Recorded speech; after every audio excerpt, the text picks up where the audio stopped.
വന്ദേ മാതരം എന്നുള്ളതും കൂടി ഒഫീഷ്യലി നമ്മുടെ ജനഗണമന പോലത്തെ തന്നെ ഒരു അതോറിറ്റിയുടെ അടുത്തുള്ള അതോറിറ്റി സോങ് ആണ്. നാഷണൽ രാജ്യത്തിന്റെ സോങ് ആണ്. 2 സ്റ്റാൻസ് വരെ മതി, ബാക്കി വേണ്ടെന്ന്.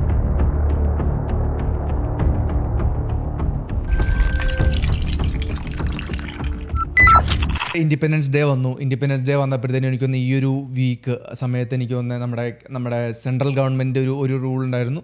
വന്ദേ മാതരം എന്നുള്ളതും കൂടി ഒഫീഷ്യലി നമ്മുടെ ജനഗണമന പോലത്തെ തന്നെ ഒരു പവർ അല്ലെങ്കിൽ അത്ര അതോറിറ്റിയുടെ അടുത്തുള്ള അതോറിറ്റി കൊടുത്തിട്ടുള്ള ഒരു സോങ് ആണ്. അതും നമ്മൾ അതുപോലെ തന്നെ റെസ്പെക്ട് ചെയ്യണം. അതുകൊണ്ട് ഇപ്പോൾ ഇവൻ ഈ പൊളിറ്റിക്കൽ പരിപാടികൾ നടക്കുമ്പോഴത്തേനും ഫുൾ സംഭവം കൊടുക്കണം എന്ന് എനിക്ക് തോന്നുന്നു. അവർ മാൻഡേറ്റ് കൊടുത്തോ അതോ മാൻഡേറ്റ് ആണോ എന്ന് എനിക്ക് ഉറപ്പില്ല. അതോ ഒരു അഡ്വൈസ് കൊടുത്തോ, അങ്ങനെ എന്തോ ഒരു സംഭവം അവർ പുറത്തു വിട്ടു. ബട്ട് ദെൻ എനിക്കൊന്ന് സ്റ്റിൽ അത് ഓവർ റൂൾ ചെയ്യാൻ പറ്റും സ്റ്റേറ്റ് ഗവൺമെൻറ്റിന് അവരുടെ ലോക്കലി എന്ത് ചെയ്യണം എന്നുള്ളത്. അപ്പോൾ ആ ഒരു സംഭവം വന്നപ്പോൾ ഉള്ള പ്രശ്നം എന്ന് വെച്ചിട്ടുണ്ടെങ്കിൽ ഡിബേറ്റ് വരാൻ കാരണം എന്ന് വെച്ചിട്ടുണ്ടെങ്കിൽ നമ്മുടെ വി.ഡി. സതീശൻ്റെ ഗവൺമെൻറ് അല്ലെങ്കിൽ UDF ഗവൺമെൻറ് ഒരു പർട്ടിക്കുലർ നമ്മുടെ എനിക്കൊന്ന് മിനിസ്റ്ററാണെന്ന് തോന്നിയത്, എനിക്ക് പെട്ടെന്ന് തല കിട്ടുന്നില്ല, പുള്ളി പുറത്ത് പറഞ്ഞ സംഭവം എന്ന് വെച്ചിട്ടുണ്ടെങ്കിൽ ഓക്കെ നമ്മളത് ഫോളോ ചെയ്യുമെന്ന് പറഞ്ഞു. ബട്ട് ദെൻ കേരളത്തിൽ ഇത്ര നാളായിട്ട് ഫോളോ ചെയ്തുകൊണ്ട് വന്നിരുന്നത് വെച്ചിട്ടുണ്ടെങ്കിൽ ആദ്യത്തെ 2 ലൈനുകളിൽ ആദ്യത്തെ 2 സ്റ്റാൻസസ് ആ ഒരു സംഭവങ്ങൾ മാത്രമാണ് നമ്മൾ റിസൈറ്റ് ചെയ്യാറുള്ളൂ. ബിക്കോസ് ഓഫ് റിലീജിയസ് റീസൺസ് അല്ലെങ്കിൽ അതിൽ ഡിവൈഡ് കൊണ്ടുവരാനുള്ള കാരണങ്ങളുണ്ട്. കാര്യം എന്ന് വെച്ചിട്ടുണ്ടെങ്കിൽ അതിൽ കുറച്ച് റിലീജിയസ് ആയിട്ടുള്ള വാക്കുകൾ അല്ലെങ്കിൽ ദുർഗാദേവിയായിട്ട് കമ്പയർ ചെയ്യുന്ന അങ്ങനെ കുറേ സംഭവങ്ങളൊക്കെ അല്ല ഇതിൽ വരുന്നുണ്ടെന്നുള്ള സംഭവമുണ്ട്.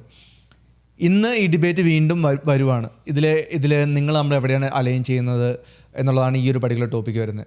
ബെൻസ് ബൈ എവിടെയാണ് നിൽക്കുന്നത്? ഇതിൽ ഞാനെവിടെ നിൽക്കുന്നത് ചോദിച്ചാൽ നിങ്ങളായാലും സ്റ്റാർട്ട് ചെയ്തോ? ഭാഷ എവിടെ നിൽക്കുന്നത്? എനിക്ക് ആ കേസിൽ പറയുകയാണെങ്കിൽ ഇത്ര നാൾ ഇങ്ങനെ ഫോളോ ചെയ്തുകൊണ്ട് പോയിക്കൊണ്ടിരുന്ന കാര്യമാണെങ്കിൽ പെട്ടെന്ന് എന്തെങ്കിലും ഇങ്ങനെ ഒരു ചേഞ്ച് കൊണ്ടുവരേണ്ട ആവശ്യം. അതായത് വന്ദേ മാതരം ഫുള്ള് ഞാൻ ഡീകോഡ് ചെയ്ത് നോക്കിയില്ല, പക്ഷെ ഞാൻ കണ്ടത് ഇതുപോലെ പറയുന്നുണ്ട്. നമ്മുടെ മദർലാൻഡിനെ എന്താ പറയുക ഹിന്ദു ഗോഡസായിട്ട് കമ്പയർ ചെയ്യുന്നുണ്ട്, ദേവിയായിട്ടും ലക്ഷ്മിയെ ദേവിയായിട്ടും ദുർഗാദേവിയായിട്ട് കമ്പയർ ചെയ്യുന്നുണ്ട്. സോ അപ്പം ആദ്യത്തെ സ്റ്റാൻസിൽ പറയുന്നത് നമ്മൾ മദർലാൻഡിനെ വർഷിപ്പ് ചെയ്യുന്നു എന്നാണ് പറയുന്നത് വന്ദേ മാതരം എന്നുള്ളത്. സോ അപ്പം എനിക്കും തോന്നുന്നത് അത് അങ്ങനെ ഫോളോ ചെയ്ത് പോയിട്ടുണ്ടായിരുന്നെങ്കിൽ അത് അതിൻ്റെ ആവശ്യമുള്ളതെന്നാണ് എനിക്ക് തോന്നുന്നത്. ഇപ്പോൾ പുതിയൊരു ചേഞ്ച് പെട്ടെന്ന് കൊണ്ടുവരേണ്ട ആവശ്യമില്ല. കാരണം ഇത് നമ്മുടെ നാഷണൽ സോങ് ആണ്, പക്ഷേ ഇൻഡിപെൻഡൻസ് ഡേക്ക് നമ്മൾ നമ്മുടെ നാഷണൽ ആന്തമാണ് പ്ലേ ചെയ്യുന്നതെന്ന് എനിക്ക് തോന്നുന്നത്. പക്ഷേ ഇനി തൊട്ട് ഇത് പ്ലേ ചെയ്യണം, പക്ഷേ റെസ്പെക്ട് കൊടുത്ത് ഇത് ഫുള്ള് പ്ലേ ചെയ്യണം. അത് കാരണം ഇത്രയും നമ്മൾ എന്താ പറയുക യൂണിറ്റി ഇൻ ഡൈവേഴ്സിറ്റി എന്ന് പറഞ്ഞാൽ അപ്പോൾ ഇത്രയും ഡൈവേഴ്സ് ആയിട്ടുള്ള ഒരു രാജ്യത്ത് മദർലാൻഡിനെ ഒരു ഞാൻ ഹിന്ദു ആണ്, അപ്പോൾ ആ ഒരു ടിപ്പിക്കൽ ഗ്രൂപ്പ് ഓഫ് ആൾക്കാരുടെ ഗോഡായിട്ട് ഒബ്വിയസ്ലി ആൾക്കാർക്ക് പ്രശ്നം ഉണ്ടാവും, മുസ്ലിങ്ങൾക്ക് പ്രശ്നം ഉണ്ടാവും, ഒന്നും വർഷിപ്പ് ചെയ്യാത്ത ആൾക്കാർക്ക് പ്രശ്നം ഉണ്ടാവും. പക്ഷെ അപ്പോൾ ഇത്ര നാൾ ഫോളോ ചെയ്തുകൊണ്ട് പോയൊരു സാധനത്തെ വെറുതെ എനിക്കൊന്ന് ഈവൻ UDF ഗവൺമെന്റും അതിന് സപ്പോർട്ടായിരുന്നു, സപ്പോർട്ട് ചെയ്തു. ഇപ്പൊ പുള്ളി സപ്പോർട്ട് ചെയ്തു. ഐ മീൻ സതീശൻ ഇതിന് മുന്നേ UDF അല്ല കോൺഗ്രസും പറഞ്ഞുകൊണ്ടിരുന്നത് ഇത്രയും മതിയെന്നായിരുന്നു, ഈ 2 മതിയെന്നായിരുന്നു. പക്ഷേ ഔട്ട് ഓഫ് കോണ്ടെക്സ്റ്റ് ഇപ്പോൾ പെട്ടെന്ന് വന്നപ്പോഴത്തേക്ക് എനിക്ക് തോന്നുന്നു ഗവൺമെന്റ് കേരളത്തിൽ സപ്പോർട്ട് ചെയ്തു ഇത് ഫുൾ ആക്കാന്നുള്ളത്. ഇപ്പോഴത്തെ നമ്മുടെ ഗവൺമെന്റ് സപ്പോർട്ട് ചെയ്തു, വി.ഡി. സതീശൻ സാറിന്റെ ഗവൺമെന്റ് സപ്പോർട്ട് ചെയ്തു. ലൈക്ക് അത് പുള്ളിയല്ല ചീഫ് സെക്രട്ടറി പറഞ്ഞു ഫുൾ ആക്കണം. വേറെ ഏതോ 2 മിനിസ്റ്റേഴ്സ് ആണ് പുള്ളിയുടെ സെയിം പാർട്ടിയിലുള്ള 2 പേര് ഇതിനെ എതിർത്തു. എതിരെ പറഞ്ഞപ്പോഴാണ് എനിക്ക് പുള്ളി പറഞ്ഞത്. എനിക്കറിയത്തില്ല പുള്ളി എന്തിനാ അങ്ങനെ രീതിയിൽ സപ്പോർട്ട് ചെയ്തത്. എനിക്ക് സത്യം പറഞ്ഞാൽ പുള്ളിനെ കുറച്ച് സംശയമൊക്കെ ആയി തുടങ്ങി. ഇല്ല, പുള്ളി സപ്പോർട്ട് ചെയ്ത് ഒബ്വിയസ് ആണല്ലോ, പുള്ളി ഹിന്ദു ആയതുകൊണ്ടായിരിക്കും സപ്പോർട്ട് ചെയ്തത്. പക്ഷേ പാടില്ലല്ലോ, അങ്ങനെ ചെയ്യാൻ പാടില്ലല്ലോ പുള്ളിക്ക്. അതിപ്പോ പുള്ളി ചെയ്ത് പുള്ളി ഒരു സ്റ്റേറ്റിന്റെ മിനിസ്റ്ററാ. പുള്ളി ഇപ്പൊ ഹിന്ദു ആയതുകൊണ്ട് ഹിന്ദുക്കൾക്ക് വേണ്ടിയുള്ള ചെയ്ത് കൊടുക്കാന്ന് പറഞ്ഞു കഴിഞ്ഞാൽ പുള്ളിക്ക് അതിലത് ഒന്നും തോന്നിയിട്ടില്ലായിരിക്കും ചിലപ്പോൾ അത് കേട്ടപ്പോൾ. പക്ഷെ അത് ഒന്നും കേട്ടിട്ട് തോന്നിയില്ലെങ്കിൽ അത് വലിയ റിസ്ക് അയാള്. പക്ഷെ അത് നാഷണൽ സോങ് ആണ്, അപ്പോൾ അത് നാഷണൽ സോങ് ആണ്, നാഷണൽ രാജ്യത്തിന്റെ സോങ് ആണ്. അപ്പൊ പിന്നെ എല്ലാവർക്കും വേണ്ടിയുള്ള സോങ്ങാ. അത് ഓൾറെഡി റെക്കഗ്നൈസ് ചെയ്ത് 1950 1950 റെക്കഗ്നൈസ് ചെയ്തത്. 2 സ്റ്റാൻസ് വരെ മതി, ബാക്കി വേണ്ടെന്ന്. അന്നും ഇത് കോൺഗ്രസ് ഗവൺമെന്റ് ആണ് ഇത് ചെയ്തത്. ഇന്ന് കോൺഗ്രസ് ഗവൺമെന്റ് അല്ല നടക്കുന്നത്. അതാ പറഞ്ഞ എന്തുകൊണ്ടാ ചെയ്തവര്? കോൺഗ്രസ് ഗവൺമെന്റ് തന്നെയാണ് ഈ പാർട്ടീഷനും ചെയ്തത്. എന്തുകൊണ്ടാ ചെയ്തത്? കാരണം എന്താ ചെയ്തതിന്റെ കാരണം ഒബ്വിയസ് ആണ്. അത് കോൺഗ്രസിന്റെ പുറകിലെ ഉള്ളതെന്ന് പറഞ്ഞാല് മുസ്ലിംസിന്റെ യൂണിയൻ ഉണ്ട്. അപ്പൊ അവർക്ക് ഇഷ്ടമല്ല ഒരു എന്താ പറയണ ഹിന്ദു മെജോറിറ്റി ഉള്ള ഒരു രാജ്യത്ത് ഹിന്ദു ഇത് വേണ്ടെന്നാണ് അവരുടെ ഒരു ഒപ്പീനിയൻ. അവർ തന്നെയാണ് ഈ പാകിസ്ഥാന് ഡിവൈഡ് ചെയ്തതിനെ സപ്പോർട്ട് ചെയ്തത്. അന്ന് വേറെ ഏതെങ്കിലും ഗവൺമെന്റ് ആയിരുന്നെങ്കിൽ അന്ന് പാകിസ്ഥാൻ ഡിവൈഡ് പോലും ആവത്തില്ലായിരുന്നു. അതെന്തോ ആയിക്കോട്ടെ. പക്ഷേ ഹിന്ദു എന്ന് പറഞ്ഞാൽ ഇന്ത്യ എന്ന് പറഞ്ഞ രാജ്യത്ത് പറഞ്ഞാൽ ഹിന്ദുക്കളുണ്ട്, ക്രിസ്ത്യാനികളുണ്ട്, മുസ്ലിംസ് ഉണ്ട്, പക്ഷെ നമ്മുടെ ഒരു സിഖ്സ് ഉണ്ട്. അപ്പൊ അതിനകത്ത് നീ പറഞ്ഞാൽ ഞങ്ങൾ ക്രിസ്ത്യാനികളെല്ലാം തൊഴുതു നിൽക്കണമെന്നാണ് പറയുന്നത്. തൊഴുതിക്കണമെന്നല്ല പറയുന്നത്. അതിപ്പോ നമ്മളിപ്പോ പാകിസ്ഥാനിൽ പോയിട്ട് നമ്മൾ പറയാൻ പറ്റത്തില്ല ഇവിടുത്തെ ഇത് മാറ്റാൻ പറ്റുമെന്ന് പറയാം. പക്ഷെ അത് കുറച്ചുകൂടെ സ്ട്രിക്റ്റ് ആണ്. പക്ഷെ അവിടുത്തെ എല്ലാ സ്ഥലത്തെ ഒരു ഇതിപ്പോ ഇപ്പൊ അമേരിക്കയിൽ പോയി കഴിഞ്ഞാൽ ക്രിസ്ത്യൻ രാജ്യം അവിടെ ക്രിസ്ത്യൻ രാജ്യം അവിടുത്തെ ആൾക്കാരെല്ലാം ക്രിസ്ത്യാനികളാ. അത് പറഞ്ഞാൽ അവിടുത്തെ കോൺസ്റ്റിറ്റ്യൂഷനിൽ ക്രിസ്ത്യനോ ജീസസിനെ മെൻഷൻ ചെയ്യുന്നേ ഇല്ല. അവിടെ ഇപ്പോൾ ഒരു പ്രസിഡന്റ് ആവുകയാണെങ്കിൽ ബൈബിളിൽ കൈവച്ചിട്ട് ആവണമെന്നാണ് ഓപ്ഷൻ ഉണ്ട്, വേണോ വേണ്ടോ അതിന് ഓപ്ഷൻ, സത്യപ്രതിജ്ഞ ഓപ്ഷൻ ഉണ്ട്. പക്ഷെ അവിടെ നമുക്ക് വേറെ നമ്മുടെ എന്താ പറയുക ഖുറാനോ അല്ലെങ്കിൽ വേറെ ഒന്നും കൊണ്ടുവരുന്നില്ല. അത് പറ്റത്തില്ല. പക്ഷെ എനിക്കൊന്നും മംതാനിയൊക്കെ സ്വാഗതം ചെയ്തപ്പോൾ എന്തായാലും ബൈബിളിൽ അതിന് കുറെ ബാക്ക്ലാഷ് വന്നു. അത് ഇച്ചിരി ഷോ ഓഫ് ആയിരുന്നു കാര്യം പറഞ്ഞു. അതാ പറഞ്ഞത്. അപ്പം ഒരു രാജ്യവും അങ്ങനെ അല്ലെങ്കിൽ വല്ല പാകിസ്ഥാൻ പോലെ ലൈക്ക് പറയണല്ലോ ഞങ്ങൾ ഇസ്ലാം കൺട്രിയാണ്, മുസ്ലിം കൺട്രിയാണ്, ഇവിടെ മുസ്ലിങ്ങളാണ്. അപ്പൊ ഇന്ത്യ അങ്ങനെയാണെന്നാണ് പറയുന്നത്. ഇന്ത്യ ഹിന്ദുക്കളുടെ രാജ്യമാണ്, ഹിന്ദുക്കൾ മാത്രം മതി എന്നാണ് പറയുന്നത്. പറഞ്ഞിട്ടില്ല, പക്ഷെ അതിപ്പോ അങ്ങനെയാന്നുള്ളതായിരുന്നു നമുക്ക് അറിയാലോ. ഇതിപ്പോ നമ്മളിപ്പോ വന്ന കാരണം എന്താ ലൈക്ക് ഹിന്ദു രാജ്യമാണെന്ന്. ഹിന്ദു രാജ്യമാണല്ലോ അത്. ഇപ്പൊ ഇല്ല, ഞാൻ പറഞ്ഞെന്ന് വെച്ചാൽ പണ്ട് തൊട്ടേ ഇവിടെ ഹിന്ദുക്കൾ ഉണ്ടായിരുന്ന സമയത്ത് പിന്നെ പുറത്തുനിന്ന് ആൾക്കാർ വന്നാണ് ഇങ്ങനെ കൾച്ചർ വന്നത്. അങ്ങനല്ല, ഹിന്ദുസ്ഥാൻ രാജ്യം വരാൻ കാരണം തന്നെ ഇൻഡസ് വാലിയുടെ അടുത്താണ് നമ്മുടെ രാജ്യം കിടന്നുകൊണ്ടിരുന്നത്. അങ്ങനെയാണ് ഇൻഡസ് വാലിയുടെ അടുത്ത് കിടന്നുകൊണ്ടാണ് ഹിന്ദുക്കൾക്ക് ഹിന്ദുസ് എന്ന് പേര് വന്നത്. മനസ്സിലായോ? നിങ്ങളുടെ ഹിന്ദുക്കളുടെ പേര് ഹിന്ദുസ് എന്നല്ല, എനിക്ക് സനാതനോ അങ്ങനെന്തോ ആയിരുന്നു, അങ്ങനെ ആയിരുന്നു പേര്. നിങ്ങൾക്ക് ഹിന്ദുസ് എന്ന് പേര് വരാൻ കാരണം ഹിന്ദുസ്ഥാനിലുള്ളതുകൊണ്ടാണ്. അല്ല, ഞാൻ പേരിന്റെ കാര്യമില്ല പറഞ്ഞു, ഞാൻ പറഞ്ഞ റിലീജിയൻ അവിടെ ഉണ്ടായിരുന്ന റിലീജിയൻ അത് മാത്രമായിരുന്നു. ഇന്ത്യ ഒരിക്കലും. പക്ഷെ അല്ല, AD 52 ആണ് അവിടെ ആദ്യമായിട്ട് ക്രിസ്ത്യാനികൾ വരുന്നത് പുറത്തുനിന്ന്. പിന്നെ അവിടുന്ന് മുസ്ലിങ്ങൾ ആരും ഫോഴ്സ് ചെയ്ത് വന്നതല്ല. ഫോഴ്സ് ചെയ്തല്ല, പക്ഷെ ഞാൻ പറഞ്ഞെന്ന് വെച്ചാൽ അവിടെ ഉള്ള മജോറിറ്റിയും പിന്നെ ബാക്കിയുള്ളവർ പുറത്തുനിന്ന് വന്നവർ. അവിടെ ഇനീഷ്യലി ഉണ്ടായിരുന്നവർ ഇതായിരുന്നു. അപ്പം അങ്ങനെ ഒരു രാജ്യത്ത് നമ്മൾ സ്ട്രിക്റ്റ് ആയിട്ട് ചെയ്യണമെന്നല്ല ഞാൻ പറഞ്ഞത്, പക്ഷെ അവിടുത്തെ ഒരു മജോറിറ്റി ഇതാണ്. അവിടുത്തെ മജോറിറ്റി ആണെന്ന് പറഞ്ഞാൽ എല്ലാവരും ഇപ്പൊ പക്ഷെ ഇവിടെ നമ്മള് നമ്മുടെ ഭൂമിനെ ഒരു ഗോഡസ് ആയിട്ട് കമ്പയർ ചെയ്യുമ്പോഴാണ് പ്രശ്നം വരുന്നത്. ഞാൻ മദർലാൻഡിനെ പ്രൈസ് ചെയ്യുന്നു അല്ലെങ്കിൽ വണങ്ങുന്നു എന്ന് പറയുന്നതിൽ ഇവിടെ ആർക്കും പ്രശ്നമില്ല, എല്ലാവരും അതുവരെ ഓക്കെയാ. പക്ഷെ മദർലാൻഡായ ദേവീനെ ഞാൻ വണങ്ങുന്നു എന്ന് പറയുമ്പോഴാണ് മുസ്ലിങ്ങൾക്ക്. പക്ഷെ അങ്ങനെ പറയുന്നുണ്ടോ അതില്? എനിക്ക് തോന്നുന്നു അവസാനം ജസ്റ്റ് ഇത് കമ്പയർ ചെയ്യുന്നില്ല. എനിക്ക് തോന്നുന്നു വർഷിപ്പ് എന്ന് പറയുന്നുണ്ട്, വർഷിപ്പ് ചെയ്യുന്നു പറയുന്നുണ്ട്, ലൈക്ക് ദൈവത്തിനെ തൊഴുതുന്നു വണങ്ങുന്നു അങ്ങനെ എന്തോ ഫുള്ളി ഡീകോഡ് ചെയ്ത് ഞാൻ ഡീകോഡ് ചെയ്തില്ല എന്താ കറക്റ്റ് ആയിട്ട് പറയുന്നത്. പക്ഷേ ഈവൻ ChatGPT ചോദിച്ചാലും പറയുന്നത് ഇങ്ങനെ ഒരു ആംഗിളുണ്ട്. ഈ നമ്മൾ കമ്പാരിസൺ അല്ല, മദർലാൻഡ് എന്നാണല്ലോ പറയുന്നത്. നമുക്ക് അമ്മ എന്ന് പറയുമ്പോൾ ദേവി. അപ്പോൾ ദേവീനെ ഇതുപോലെ 1-2 ഗോഡസിന്റെ തൊഴുതുന്നു എന്നുള്ള ഒരു രീതിയിലാണ് അവസാനത്തെ ഇത്. അതുകൊണ്ടാണ് അവരടുത്ത് മാറ്റിയത്. ഇപ്പം എല്ലാവരും അങ്ങനെ ചെയ്യണമെന്ന് പറഞ്ഞാൽ നടക്കുന്ന കാര്യമല്ല. കാരണം അത് എല്ലാവരുടെയും രാജ്യമാണ് ഇന്ത്യ, അല്ലാതെ ഇന്ത്യ ആൾക്കാരുടെ മാത്രമല്ല. പക്ഷെ അങ്ങനെയും നമ്മൾ കാണും, ഒബ്വിയസ് ആണ്, അങ്ങനെ കണ്ടുപോകും. പക്ഷെ അങ്ങനെ കാണേണ്ട ആവശ്യമുണ്ടെന്ന് വെച്ച് കഴിഞ്ഞാൽ അതുമില്ല. ഇതൊരു നമ്മൾ വേറൊന്നുമല്ല, ഇൻഡിപെൻഡൻസ് ഡേ ആണ് ആഘോഷിക്കുന്നത്. ഇവിടെ ഉത്സവോ പൂരവോ അങ്ങനെയൊന്നും അല്ല. നമ്മുടെ ഇന്ത്യയുടെ മെയിൻ എന്ന് പറഞ്ഞാൽ തന്നെ യൂണിറ്റി ആൻഡ് ഡൈവേഴ്സിറ്റി എന്ന് പറയുന്ന സംഭവമാണ്. ലൈക്ക് ഇത്രയും ആൾക്കാർ, ഇത്രയും പല പല റിലിജനും ഇത്ര കാസ്റ്റും ഇത്ര അതും ഇതും ഉള്ള ആൾക്കാർ നടക്കുമ്പോൾ ആൾക്കാർ എന്തുകൊണ്ട് ചുമ്മാ പെട്ടെന്ന് വന്നിട്ട് 100% അത് ഇപ്പൊ തന്നെ ഇങ്ങനെ നിനക്ക് തോന്നുന്നുണ്ടോ രാജ്യസ്നേഹം മൂത്തിട്ട് വന്നാന്ന് തോന്നുന്നുണ്ടോ? ബേസിക് കോമൺ സെൻസ് ഉള്ള ആൾക്കൊക്കെ മനസ്സിലാവും. ഇപ്പൊ ഇങ്ങനൊരു അവസ്ഥയിൽ ഇത്രയും കാലം കഴിഞ്ഞിട്ട് ഇങ്ങനെ കൊണ്ടിട്ടേക്കുക, നിങ്ങൾ ഇന്തൊട്ട് ഇങ്ങനെ ചെയ്താൽ മതിയെന്ന്.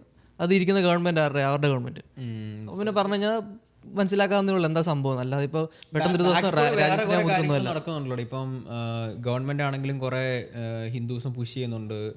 ഈവൻ നമ്മുടെ രാം മന്ദിർ ഒക്കെ വന്നു, കുറച്ച് രാം മന്ദിർ എല്ലാം പൊളിച്ചിട്ടൊക്കെ വന്നു. അപ്പോൾ ഓൾറെഡി ഇതുപോലെ ടോക്സ്. ഈ രാം മന്ദിർ പോലത്തെ സംഭവം എന്ന് പറഞ്ഞാൽ അത് ഇപ്പോൾ ഒരു പബ്ലിക് ഡിമാൻഡായിരുന്നു. അത് നമ്മളൊരു രാജ്യത്തിൽ ഇപ്പോൾ 70% അല്ലെങ്കിൽ 80% ആൾക്കാർ അതിന് ഡിമാൻഡ് ചെയ്യുന്നുണ്ടെങ്കിൽ അത് ഡിമാൻഡ് 80% നോക്കണം, അത് 20%. അപ്പൊ രാം മന്ദിറിൽ ഒരു 200 കോടി മോഷ്ടിച്ചോണ്ട് പോയിരുന്നു. അത് മോഷ്ടിച്ചോണ്ട് പോയത് അതിന്റെ ഒഫീഷ്യൽസ് ആയിട്ട് ആരുമല്ല, അവിടെ വർക്ക് ചെയ്തോണ്ടിരുന്ന ആൾക്കാർ. അതിന്റെ ഗവൺമെന്റ് എന്തൊന്നും പറഞ്ഞാൽ എന്താ? ഗവൺമെന്റ് അതിലൊന്നും പറയാനില്ല. കാര്യം എന്ന് പറഞ്ഞാൽ അത് ഒഫീഷ്യൽ ആയിട്ടുള്ള പൂജാരിയോ അല്ലാണ്ട് അങ്ങനത്തെ ആരും അല്ല അത് കട്ടുകൊണ്ട് പോയത്. അവിടെ വർക്ക് ചെയ്തുകൊണ്ടിരുന്ന ആൾക്കാരാണത്. എന്നിട്ട് ഈ അതിന്റെ മുകളിലിരുന്നവരൊക്കെ പറഞ്ഞെന്നറിയോ, ഞങ്ങൾ കട്ടോണ്ട് പോയ സാധനം ഞങ്ങളല്ലേ കട്ടത്, നിങ്ങൾ അത് സാധാരണക്കാരാ പറഞ്ഞത്. അത് അവിടെയൊന്നും പൂജാരികളല്ല, അത് ക്യാമറ അത് റോട്ടിൽ കൂടെ ഇറന്നുകൊണ്ടിരുന്നവരുടെ അടുത്ത് ചോദിച്ചു ഈ പൈസയൊക്കെ എന്താന്ന്. റോട്ടിൽ കൂടെ ഇരുന്ന് പോയവരല്ല, ഒരു ഫുൾ റൂമിൽ ക്യാമറയുടെ മുമ്പിൽ ഇരുന്ന് അതിന്റെ മെയിൻ ആയിട്ടുള്ള ആളാ പറഞ്ഞത് ഞങ്ങൾ ഹിന്ദുക്കളുടെ സാധനം ഞങ്ങൾ. എനിക്ക് തോന്നുന്നില്ല അത്. 8 പേരെ അറസ്റ്റ് ചെയ്തു. പക്ഷെ അത് അവിടെ വർക്ക് ചെയ്തുകൊണ്ടിരുന്ന സാധാരണക്കാരാ, എന്ന് വെച്ചാൽ പൂജാരികളൊന്നും അല്ല അത് കട്ടെടുത്തത്. എനിക്ക് തോന്നുന്നുണ്ടോ അവരാ ചെയ്ത് അവരുടെ പിന്നിൽ ആരും ഇല്ല? 200 കോടി അവിടെ പണിയെടുത്തോണ്ട് അടിച്ചു വാരിക്കൊണ്ടിരുന്ന കട്ടെന്ന് എനിക്ക് തോന്നുന്നുണ്ടോ? അത് ഒരാളല്ല ഇത് കട്ടത്, 8 പേര് കൂടി അവിടെ അടിച്ചു വാരിക്കൊണ്ടിരുന്നപ്പോൾ ഇങ്ങനെ പേർക്ക് 200 കോടി എടുത്തെന്നാണ് നീ പറയുന്നത്. 200 കോടി അങ്ങനെ എനിക്ക് തോന്നുന്നില്ല. പക്ഷെ അതും വിശ്വസിക്കുന്നുണ്ടോ? ഇത് വിശ്വസിക്കുന്നുണ്ടോ? അല്ല, ഇപ്പൊ ഒരു സംഭവം അതിപ്പോ എല്ലാ സ്ഥലത്തിലും കറപ്ഷൻ എന്തായാലും ഉണ്ടാവും. പക്ഷെ എന്ന് വെച്ച് ഒരു അപ്പൊ ഗവൺമെന്റ് ഇതിലൊന്നും പറഞ്ഞിട്ടില്ല ഇതുവരെ, BJP ഗവൺമെന്റ് ഒന്നും പറഞ്ഞിട്ടില്ല. അത് പക്ഷെ ഇത് BJP ഗവൺമെന്റിന്റെ അല്ല രാം മന്ദിരം. പക്ഷെ അവർ ഇലക്ഷൻ സമയത്ത് ഇത് പൊക്കിക്കൊണ്ടുവരുമല്ലോ, ഞങ്ങൾ നിങ്ങൾക്ക് വേണ്ടി രാം മന്ദിരം തന്നു, അത് തന്നു, അപ്പൊ നിങ്ങൾ കൊണ്ട്. പക്ഷെ രാം മന്ദിർ BJP-യുടെ അല്ലല്ലോ, അത് ഹിന്ദുക്കളുടെ ആണ്. പിന്നെ ഇലക്ഷൻ സമയത്ത് വരെ പൊക്കിക്കൊണ്ടിരുന്നത് എന്തിനാ? ഹിന്ദുക്കളെ നിങ്ങൾക്ക് വേണ്ടി ഞങ്ങൾ രാം മന്ദിരം പാസ്സാക്കിയത് BJP വന്നപ്പോഴാ പാസ്സാക്കിയത്. പക്ഷെ ഡസൻ മീൻ അത് BJP-യുടെ മന്ദിരമാണ്. പിന്നെ എന്തുകൊണ്ട് അവർ ഇലക്ഷൻ സമയത്ത് ആവശ്യമുള്ളപ്പോൾ മാത്രം വോട്ട് പിടിക്കാൻ വേണ്ടി മാത്രം അവർ ഉപയോഗിക്കുന്നത് എന്തിനാ? അതിനെന്തെങ്കിലും പറ്റിക്കഴിഞ്ഞാൽ അവരെന്താ ചോദ്യം ചെയ്യാതെ? അത് ചോദ്യം ചെയ്യേണ്ടത് അത് ഹിന്ദുക്കളെ ചോദ്യം ചെയ്യേണ്ടത്, BJP അല്ല ചോദ്യം ചെയ്യേണ്ടത്. BJP എന്ന് പറഞ്ഞാൽ ഹിന്ദു ഒരു ഇമേജ് ഉണ്ട്, പക്ഷെ അത് BJP നിനക്കെതിരെ മനസ്സിലായിട്ടില്ലെങ്കിൽ എനിക്ക് അറിയത്തില്ല നിനക്ക് എന്തുമാത്രം. ഹിന്ദുക്കളിൽ എത്ര പേര് കോൺഗ്രസിനെ സപ്പോർട്ട് ചെയ്യുന്നുണ്ട്? ഹിന്ദുക്കളും BJP നമ്മൾ ഒരുമിച്ചാക്കരുത്. BJP-യിൽ ഹിന്ദുക്കളാണ് ഫുള്ള്, പക്ഷെ ഹിന്ദുക്കൾ ഫുള്ള് BJP അല്ല. കണക്ഷൻ എനിക്ക് തോന്നുന്നുണ്ടെങ്കിൽ എനിക്കറിയില്ല. ഞാൻ പറയണേ BJP-യിലുള്ള എല്ലാവരും ഹിന്ദുക്കളാ, പക്ഷെ ഹിന്ദുക്കളെല്ലാരും BJP അല്ല. അവർ അത് ഉപയോഗിക്കുന്നില്ല എനിക്ക് തോന്നുന്നുണ്ടോ? ഹിന്ദുക്കളുടെ ആ ഒരു റിലീജിയസ് ഇത് അവർ പിടിക്കുന്നില്ലെന്ന് എനിക്ക് തോന്നുന്നുണ്ടോ? അതിപ്പോ ആരോ എടുക്കാത്ത ഇപ്പോ കോൺഗ്രസ് ഉപയോഗിക്കുന്നില്ല റിസർവേഷൻ. എന്ത് കോൺഗ്രസ് പറയുന്ന കോൺഗ്രസ് വന്നു കഴിയുമ്പോൾ നമ്മൾ ഈ പറഞ്ഞ എല്ലാ ലോ ക്ലാസ് ആൾക്കാരെയും ലോവർ കാസ്റ്റിലുള്ളവർക്ക് എല്ലാവർക്കും റിസർവേഷൻ 50% വെച്ച് കൂട്ടിത്തരാം. ഇന്ത്യയിലെ മജോറിറ്റി ഏതാ? ലോവർ കാസ്റ്റിലുള്ളവരാണ് മജോറിറ്റിനെയാണ് അവർ പിടിക്കുന്നത്. പക്ഷേ BJP അങ്ങനെയൊന്നും പറയുന്നില്ല. BJP അതിലും വിഷമുള്ള കാര്യം ഒരു റിലീജിയനെയാണ് പിടിക്കുന്നത്. നിങ്ങൾ ഈ മറ്റ് പിള്ളേരെ നിങ്ങൾക്കെതിരെയാണ്, നിങ്ങൾ ഡേഞ്ചറാണ് ഇന്ത്യയിൽ, അപ്പോൾ നിങ്ങൾ ഞങ്ങളുടെ കൂടിയാലേ നിങ്ങൾക്ക് സേഫ്റ്റി ഉള്ളൂ എന്ന് പറഞ്ഞ് വളരെ ടോക്സിക് ആയിട്ടുള്ള സംഭവമാണ് അവർ പുറത്തുവിടുന്നത്. എനിക്കറിയാത്ത കാര്യമുണ്ടോ? കാരണം അത് നമ്മൾ രണ്ട് രീതി കാണുന്നില്ല. ഇപ്പം ഇസ്രായേലിന് എന്തുകൊണ്ട് ഇപ്പൊ ഹേറ്റ് വരുന്നത്? കാരണം ഇതുപോലുള്ള ഒരു സാധനമാണ് അവർ പുഷ് ചെയ്യുന്നത്. അത് ആൾക്കാർക്ക് മനസ്സിലാകുമ്പോൾ ഒബിയസ്ലി ഇസ്രായേലിനെ ഹേറ്റ് ചെയ്യുന്നു. അതെനിക്കറിയത്തില്ല, അത് നിസ്സാര കാര്യമല്ല. ഇപ്പോൾ ഇത് സംഭവം എന്ന് പറഞ്ഞാൽ ഒരു റിലീജിയനൊക്കെ ഉപയോഗിച്ച് ആൾക്കാരെ അവർക്ക് ആവശ്യം മാത്രം നിങ്ങൾ ഞങ്ങളുടെ കൂടെ, അല്ലാത്തപ്പോൾ നിങ്ങൾ വേറെ വഴിക്കെന്നൊക്കെ പറഞ്ഞാൽ അത് ബുദ്ധിയില്ലാത്തവരാണ് ഇപ്പോൾ അതൊക്കെ വിശ്വസിക്കുന്നത്. BJP സപ്പോർട്ട് ചെയ്താൽ ഞങ്ങൾ സേഫാണ്, അല്ലെങ്കിൽ ഞങ്ങൾ സേഫ് അല്ല. കാരണം 70 വർഷം കോൺഗ്രസ് ഭരിച്ചു, അത്രയും കാലം ഹിന്ദുക്കൾക്ക് കുഴപ്പമൊന്നുമില്ലായിരുന്നു. അതുകൊണ്ട് ഇപ്പോൾ BJP വന്നു കഴിഞ്ഞാൽ 14 കൊള്ളായപ്പോഴാണ് ഇവർ പറയാൻ തുടങ്ങിയത് ഹിന്ദുക്കൾ ഈ രാജ്യത്ത് സേഫ് അല്ല, ഞങ്ങളെ സപ്പോർട്ട് ചെയ്തില്ലെങ്കിൽ നിങ്ങൾക്ക് എന്തെങ്കിലും സംഭവിക്കും എന്ന്. ഇപ്പോഴാണ് BJP പറയുന്നത്. എനിക്കറിയത്തില്ല, ഞാൻ ഇങ്ങനെയൊന്നും കാണുന്നില്ല. ഞാനാരും പറയുന്നത് കേട്ടില്ല നിങ്ങൾ BJP സപ്പോർട്ട് ചെയ്താലേ സേഫ് ആവത്തുള്ളൂ. എല്ലാവരും പറയുന്നുണ്ട്, എനിക്കറിയത്തില്ല എന്തുമാത്രം. ബാക്ക് ടു ടോപ്പിക്കിൽ വന്നു കഴിഞ്ഞാൽ ഇതിപ്പോ ഭയങ്കര അനാവശ്യമല്ലേ? അതായത് ഇത്രയും കാര്യങ്ങൾ ഇവിടെ നടക്കുന്നുണ്ട്. ഇപ്പം പറഞ്ഞ പോലെ ഇതുപോലുള്ള കാര്യങ്ങളൊക്കെ പെൻഡിങ് നിൽക്കെ ഒരു ഇൻഡിപെൻഡൻസ് ഡേ വന്നപ്പോഴത്തേക്ക് ഒരു കോൺട്രവേഴ്സി ഉണ്ടാക്കാൻ വേണ്ടി വേഗം എന്ന് പറയുക നാളെ തൊട്ട് വന്ദേ മാതരം ഫുള്ള് പാടണം. പക്ഷേ ഈ സംഭവം എന്ന് വെച്ചിട്ടുണ്ടെങ്കിൽ കോൺട്രവേഴ്സി ഉണ്ടാക്കാൻ ആയിരിക്കാം ചിലപ്പോൾ. കാര്യം എന്ന് വെച്ചിട്ടുണ്ടെങ്കിൽ ഇപ്പോൾ ഇവൻ ഒന്ന് ആലോചിച്ച് നോക്കുവാണെങ്കിൽ നമ്മുടെ നാട്ടിലെ പ്രൈം മിനിസ്റ്റർ അമ്പലത്തിൽ പോകുന്നു, തൊഴുന്നു, അങ്ങനത്തെ ഫോട്ടോസാണല്ലോ പുള്ളി പോസ്റ്റ് ചെയ്യുന്നതാണെങ്കിലും പുള്ളി ഇപ്പോൾ സംസാരിക്കുന്ന രീതിയാണെങ്കിലും എല്ലാം അങ്ങനെയാണ്. അപ്പം അത് ഉണ്ട്. എനിക്ക് തോന്നുന്നു അവരുടെ അജണ്ട ചിലപ്പോൾ ഉണ്ടാകും. കേരളത്തിൽ സംഭവം വെച്ചിട്ടുണ്ടെങ്കിൽ കേരളത്തിൽ ഇത് ഭയങ്കര സെൻസിറ്റീവ് ടോപ്പിക്കാണ്. കേരളത്തിൽ ഈ 3 മതങ്ങൾ ഒരുമിച്ച് താമസിക്കുന്നതിൻ്റെ കാരണം കൊണ്ട് അവർക്ക് അങ്ങനെ ആ ഒരു സംഭവം ചില സ്ഥലങ്ങളിൽ ചിലപ്പോൾ അത് മേ ബി ഹാപ്പി ആയിട്ട് എടുക്കുന്ന സ്ഥലങ്ങളുണ്ടാകും. കാര്യം എന്ന് വെച്ചിട്ടുണ്ടെങ്കിൽ അവിടെ മെജോറിറ്റി ഹിന്ദു പോപ്പുലേഷനാണ്, അവർക്ക് ഓക്കെയാണ്, അവർ ഓൾറെഡി ചെയ്തുകൊണ്ടിരിക്കുന്ന സംഭവമാണ്. ഈ സംഭവം മാൻഡേറ്റ് വരുമ്പോഴുള്ള പ്രശ്നം എന്ന് വെച്ചിട്ടുണ്ടെങ്കിൽ സ്റ്റേറ്റിന് സ്റ്റിൽ ഓപ്ഷൻ ഉണ്ട്, ഇല്ല ഞങ്ങൾ ചെയ്യുന്നില്ല എന്ന് പറയാനായിട്ട്. കാര്യം എന്ന് വെച്ചാൽ കേരളത്തിൽ ഇത്രയും സെൻസിറ്റീവ് ടോപ്പിക്കാണ്. തൊട്ടയിലകത്ത് താമസിക്കുന്ന ആൾ ക്രിസ്ത്യനും ഇപ്പുറത്തെ ആൾ മുസ്ലിമാണ്, 3 പേരും ഒരുമിച്ച് ഇരുന്ന് ഭക്ഷണം കഴിക്കുന്ന ഓണം നമ്മളിപ്പോൾ സംസാരിച്ചു. ഓണം ഹിന്ദു ക്രിസ്ത്യൻ മുസ്ലിം എന്നൊന്നുമില്ല, എല്ലാവരും ഒരുമിച്ചാണ് സെലിബ്രേറ്റ് ചെയ്യുന്നത്. ഓൾദോ ഓണത്തിന് മേ ബി നമുക്ക് പറയാൻ പറ്റും വാമനൻ, മഹാവിഷ്ണുവിൻ്റെ അവതാരം, അങ്ങനെ സംഭവം എല്ലാം ഉണ്ടെങ്കിലും ക്രിസ്ത്യൻസും മുസ്ലിംസും എല്ലാം അത് മനസ്സുകൊണ്ട് ഏറ്റെടുത്തിട്ട് സെലിബ്രേറ്റ് ചെയ്യുന്ന സംഭവമാണ്. അപ്പോൾ അങ്ങനെയുള്ള സ്ഥലത്ത് നമ്മളിങ്ങനെ സംഭവങ്ങൾ സംസാരിക്കുമ്പോഴത്തേന് ഇച്ചിരി സെൻസിറ്റീവാണ്. അതുകൊണ്ടാണ് എനിക്ക് തോന്നുന്നത് ഇപ്പോൾ ഇവൻ LDF ആണെങ്കിലും UDF ആണെങ്കിലും എല്ലാത്തിലും ഇതാണെങ്കിലും ഇതിലൊക്കെ ഒരു ഒരുമിച്ച് വരുന്നതിൻ്റെ കാര്യം അതാണ്. കാര്യം എന്ന് വെച്ചിട്ടുണ്ടെങ്കിൽ അങ്ങനെ സംഭവങ്ങൾ ടോപ്പിക്കുകൾ നമ്മളധികം തൊടാൻ പാടില്ല. പിന്നെ എനിക്ക് തോന്നുന്നത് നല്ല മൂവാണ്. കാര്യം 2 പ്രശ്നമെങ്കിൽ 2 എല്ലാവരും ഒരുമിപ്പിക്കുക, 2 സ്റ്റാൻഡ്സിൽ കമ്പയർ ടു ഫുള്ള് പറയുമ്പോഴുള്ള പ്രശ്നം എന്ന് വെച്ചിട്ടുണ്ടെങ്കിൽ ഇതുപോലെ അഗൈൻ എല്ലാവരും അപ്പുറത്തും ഇപ്പുറത്തും എല്ലാം ഉള്ളതാണ്. അപ്പോൾ അതുകൊണ്ട് ഇച്ചിരി സൂക്ഷിച്ച് ഉപയോഗിക്കേണ്ട ഒരു ടോപ്പിക്കാണെന്നാണ് എനിക്ക് തോന്നുന്നത്. ഒരു കാര്യം ഞാൻ പറയാം, നമ്മുടെ പിണറായി വിജയനായിരുന്നെങ്കിൽ ഒരിക്കലും ഇത് സംഭവിക്കില്ലായിരുന്നു എന്ന് എനിക്ക് 100% ഉറപ്പാണ്. പുള്ളിമാര് കാര്യങ്ങളൊന്നും ഒരിക്കലും സപ്പോർട്ട് ചെയ്യുന്ന ആളല്ലായിരുന്നു. മതേതരമായ കാര്യങ്ങളൊന്നും അന്തം പാടിക്കൊണ്ടിരുന്നപ്പോ ആർക്കും ഒരു പ്രശ്നമില്ല, എല്ലാവരും ഹാപ്പിയാ. അത് പാടുന്നില്ലേ, സ്കൂളുകളിലുണ്ട്, അവിടെയുണ്ട്, ഇവിടെ ഇതിനുള്ള ഇമോഷൻ ഉണ്ട്. ഈവൻ ഈ നാഷണൽ ആന്തം സെലക്ട് ചെയ്തപ്പോൾ ഏറ്റവും ടോപ്പിൽ ഇരുന്ന വന്ദേമാതരായിരുന്നു നാഷണൽ ആന്തം ആവാനുള്ള. അന്നാണ് അതിനെ സെലക്ട് ചെയ്യാണ്ട് ഇത് സെലക്ട് ചെയ്തത്. അപ്പോൾ ഇതിനത്ര നമുക്ക് ആർക്കും അറിയത്തില്ല. നമ്മളിപ്പോൾ 100 വർഷം കഴിഞ്ഞിട്ട് പറയുമ്പോൾ അന്ന് ഫ്രീഡത്തിന് ഫൈറ്റ് ചെയ്തവർക്ക് ആണ് അതിൻ്റെ ഇമോഷൻ അറിയത്തുള്ളൂ, ആ പാട്ടിനോടുള്ള കണക്ഷൻ. നമ്മൾ ഇന്ന് 100 വർഷം കഴിഞ്ഞിട്ട് ആ പാട്ട് എന്തിനാണ് സെലക്ട് ചെയ്തത്, ഇതിൻ്റെ ആവശ്യം ഉണ്ടായിരുന്നു എന്ന് പറയുമ്പോൾ അന്ന് നാഷണൽ ആന്തത്തിന് ഏറ്റവും ടോപ്പായിട്ട് ഇന്ന് ഈ പാട്ടാണ്. അതെ, വന്ദേ മാതരം. അത് കഴിഞ്ഞു. അതിപ്പോ നാഷണൽ ജനഗണമന സെലക്ട് ചെയ്ത് കഴിഞ്ഞു. ഇത്രയും വർഷക്കാലമായിട്ട് ആർക്കും ഒരു പ്രശ്നമില്ല അതില്. ആർക്കും പ്രശ്നമില്ലാത്തതിൻ്റെ ഒരു കാരണം എന്ന് വെച്ചാൽ അത് കോൺഗ്രസ് ആയിരുന്നു അന്ന് സെലക്ട് ചെയ്തേ, ഇത് വേണ്ട ഇത് മതി. രവീന്ദ്രനാഥ ടാഗോറും സെലക്ട് ചെയ്തിരുന്നുണ്ടോ, പുള്ളി ഉണ്ടായിരുന്നതിൽ. പക്ഷെ അന്ന് സെലക്ട് ചെയ്ത കോൺഗ്രസ് ആണ്. അത് കഴിഞ്ഞിട്ട് എത്ര 60-20 വർഷം കോൺഗ്രസിന്റെ ഭരണം കഴിഞ്ഞിട്ട് ഇപ്പോഴാണ് വേറൊരു പാർട്ടി മാറിയത് ഇന്ത്യയിൽ. അപ്പൊ ഇത് അത്ര വലിയ ഇന്ന് മാറിക്കഴിയുമ്പോൾ എന്തായാലും അവർ ചേഞ്ചസ് വരുത്തും. 14 കൊല്ലം കഴിഞ്ഞിട്ടാണോ ചേഞ്ചസ് വരുത്തുന്നത്? ഇത് അതിപ്പോ വരുമ്പോ തന്നെ അവർക്ക് ഞാൻ ഇന്ന് കയറി നാളെ മാറ്റി എന്ന് പറഞ്ഞാൽ പയ്യാണ് ഓരോ ചേഞ്ചസ്. ഇപ്പോൾ എന്ത് ചേഞ്ചസ് ആണെങ്കിലും പയ്യെ വരുത്തുള്ളൂ. കാരണം അന്ന് ഇപ്പൊ ഇവര് സെലക്ട് ചെയ്യാൻ നേരത്ത് മാറ്റാൻ കാരണമുണ്ടല്ലോ. കാരണം അവര് ഉദ്ദേശിച്ചെന്ന് വെച്ചാൽ ഹിന്ദുക്കൾക്ക് മാത്രം ഒരു രാജ്യം അല്ല ഉദ്ദേശിച്ചത്. അതുകൊണ്ട് എല്ലാവരും ഒരുമിച്ച് ഒരു രാജ്യം ഉള്ളതുകൊണ്ടാണല്ലോ സംഭവം മാറ്റിയത്. അതിന് കാരണമുണ്ടല്ലോ. പക്ഷെ ആ ഐഡിയ കോൺഗ്രസിന്റെ ഐഡിയ ഞാൻ സമ്മതിച്ചു. പക്ഷെ കോൺഗ്രസ് ഉള്ളിടത്തോളം കാലം അത് ചെയ്ത്. ഇന്നിപ്പോ BJP, നാളെ ഇപ്പോ വേറെ രാജ്യം വരും, ആം ആദ്മി വരുവാന്ന് വെച്ചോ. അവര് വരുമ്പോ അവർക്ക് ഇഷ്ടമുള്ള ചെയ്യാം. അതിപ്പോ ആൾക്കാർക്ക് ഇഷ്ടമുള്ള ചെയ്യുന്നതിന് ലിമിറ്റ് ഉണ്ട്. കാര്യം ഇപ്പൊ ലെറ്റ്സ് ഒരു നാളെ മുസ്ലിമിന്റെ ഒരു പാർട്ടി വരുവാണ്, അവർ പറയണില്ല നമ്മുടെ കൗസിനെ കൊല്ലുന്നത് എല്ലായിടത്തും ലീഗലാക്കണം എന്ന് പറഞ്ഞിട്ട് അങ്ങനെ സംഭവം വിടാൻ പറ്റത്തില്ലല്ലോ. ചെയ്യുന്നത് ശരിയല്ല. കാര്യം ഇത്രയും ഇങ്ങനത്തെ ആൾക്കാർ ചെയ്യുന്നുണ്ടല്ലോ. ഇപ്പോ ഈവൻ മറ്റേ പ്രൊട്ടസ്റ്റിലാണേലും അവിടെ വന്ന് പ്ലേ ചെയ്തുകൊണ്ടിരുന്ന സോങ്സ് കശ്മീരിന്റെ എതിരുള്ള, കശ്മീർ പാകിസ്ഥാന്റെ പാട്ടാന്നും പറഞ്ഞ് കുറേ ടെററിസം സപ്പോർട്ട് ചെയ്ത സംഭവം അതിലും വന്ന് പ്രൊമോട്ട് ചെയ്ത്. അതിപ്പോൾ നമുക്ക് ഇന്ത്യയിൽ എന്തും ചെയ്യാനുള്ള ഇതുണ്ടല്ലോ. ഇപ്പം നാളെ വന്നിട്ട് ഒരു പാർട്ടിക്ക് എന്തും ചെയ്യാനുള്ള റൈറ്റ് ഉണ്ട്. ചെയ്ത് കഴിഞ്ഞിട്ട് അതിന് ചോദ്യം ചെയ്യാൻ നമുക്ക് റൈറ്റ് ഉണ്ട്. ഇത് ഇങ്ങനെയല്ല ചെയ്യേണ്ടത്, അടുത്ത വർഷം ഞങ്ങളെ എലക്ട് ചെയ്യുന്നില്ല. ഇപ്പം നാളെ ഇപ്പോൾ BJP മാറി കോൺഗ്രസ് വന്നു കഴിഞ്ഞാൽ 100% ഈ റൂൾ എടുത്ത് മാറ്റും. അതിപ്പോൾ കോൺഗ്രസ് അന്ന് ഇത് റൂളാക്കി, ഇത് നാഷണൽ ആന്തം ആവാൻ പാടില്ല, ഈ പാട്ട് ഞങ്ങൾ എടുക്കുന്നത്, ഇത് സൈഡിൽ നമ്മൾ വെക്കുന്നുള്ളൂ. ഇന്നിപ്പോൾ BJP കയറിയപ്പോൾ BJP പറഞ്ഞു ഇല്ല ഇതാണ് നമ്മുടെ മെയിൻ പാട്ട്, അത് അവരുടെ ഒരു റൂളാണ്. പക്ഷെ അതാണ് പറഞ്ഞത്. അപ്പം നമ്മൾ ഓൾറെഡി BJP ഇതുപോലെ ഹിന്ദുസ് പ്രൊമോട്ട് ചെയ്യുന്ന ഒരു പൊളിറ്റിക്കൽ പാർട്ടിയാണെന്നൊക്കെ പറയുമ്പോൾ അവരെന്നിട്ട് ഇതുപോലെ ഒരു കമന്റ് കൂടെ ചെയ്ത് കഴിയുമ്പോൾ അത് വളരെ ഒബ്വിയസ് ആയി പോവല്ലേ. ഇപ്പം കാരണം ഒബ്വിയസ് ആണ്, വളരെ ഒബ്വിയസ് ആണ്. അപ്പം ഒന്നെങ്കിൽ അവർ ആ ഒരു നറേറ്റീവിനെ കുറച്ചെങ്കിലും കൺട്രോൾ ചെയ്യാൻ നോക്കണം. ഇപ്പോൾ എനിക്ക് തോന്നുന്നു അവർക്കതില്ല, അങ്ങനെ ഒരു നറേറ്റീവിനെ കൺട്രോൾ ചെയ്യണമെന്നില്ല, ആവശ്യമില്ല അവർക്ക്. അതാണ് അവിടെയാണ് ഞാനിപ്പോൾ ഇസ്രായേലുമായിട്ട് കമ്പയർ ചെയ്തത്. കാരണം അവരുടെ കേസ് നോക്കുമ്പോൾ അവർക്കും ഇപ്പം അങ്ങനെയൊന്നും ഇല്ല. എല്ലാവരും എന്തെല്ലാം അറിഞ്ഞോട്ടെ നമ്മൾ ഇങ്ങനെയാണ്.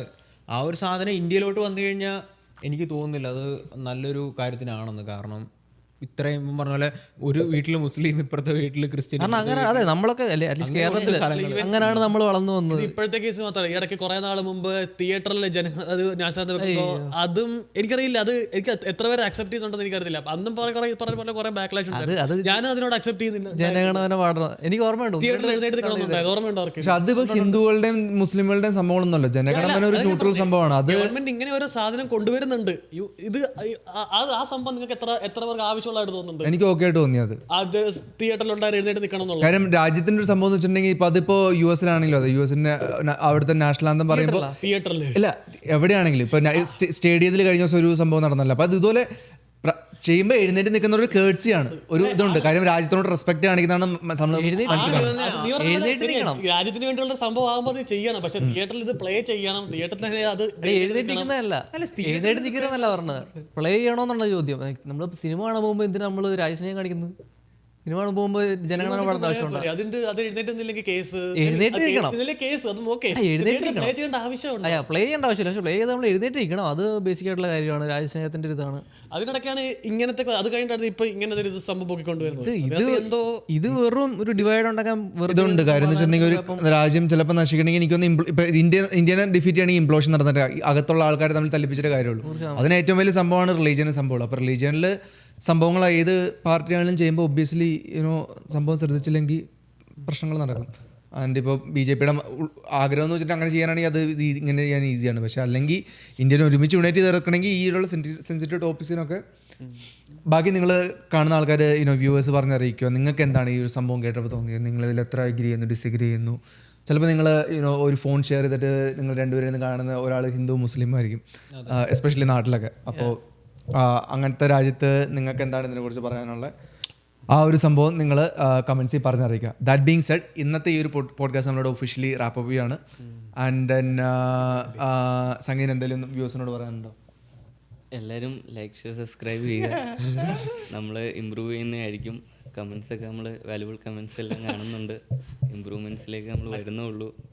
അപ്പോൾ നമ്മൾ റീസെൻ്റ്ലി സ്റ്റാർട്ട് ചെയ്തതുകൊണ്ട് അതിൻ്റെ പോരായ്മകളെല്ലാം ഉണ്ടെന്ന് അറിയാം. പക്ഷേ നമ്മൾ ഇമ്പ്രൂവ് ചെയ്യാൻ ശ്രമിക്കുന്നു. എല്ലാവരും ടേക്ക് കെയർ. Bye bye.